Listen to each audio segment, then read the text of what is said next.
Joining me now is North Carolina Republican Robert Pittenger and Democratic Congressman John Garamendi of California. Welcome to you, gentlemen. Are you guys all best buddies again now then? Is this all bipartisan joy tonight?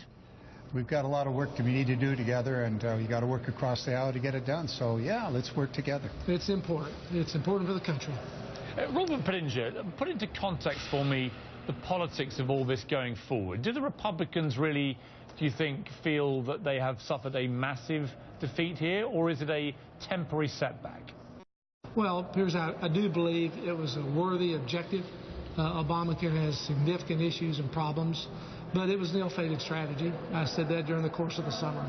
I don't think that we had a major opportunity to win this politically. It is the president's signature legislation. It will be his legacy, for good or bad. He wants this. The Democrat leadership wanted it. Notwithstanding that premiums in my state have gone up 200 to 300%. The Congressional Budget Office says that the cost is unsustainable. We're losing jobs. Companies are not hiring full-time workers. So there were real issues there, real concern to all of us.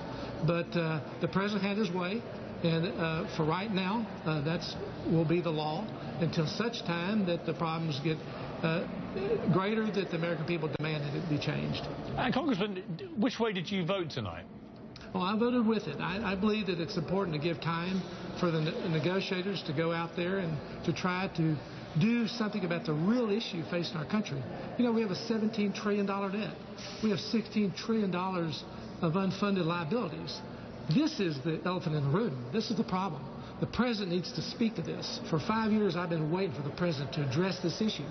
I listened to him at the inauguration, the State of the Union, when he came to our Republican conference. He never brought it up.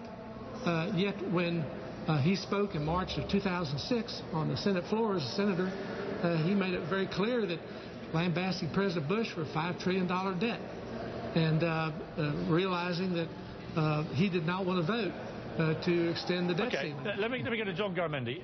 Sure. As we go forward here, clearly the big battle, it seems to me, before we get back to shutdown and debt ceiling issues in January, February, will be over Obamacare. I mean, there's going to be gloves off now and a straight assault on this great plank of President Obama's presidency. What do you think will happen with that? Because at the moment, the system itself seems to be failing. Well, what they're looking at is one piece of it, an important piece, but this is the exchange piece. The exchanges are actually working in many, many parts of the nation. In California, the exchanges are working in those states where the governors took control of the issues. The exchanges are working. The national exchange has had its headaches, no doubt about it. But that's just one small part of the Affordable Care Act. If you take a look at the other parts, the insurance reforms, exceedingly important.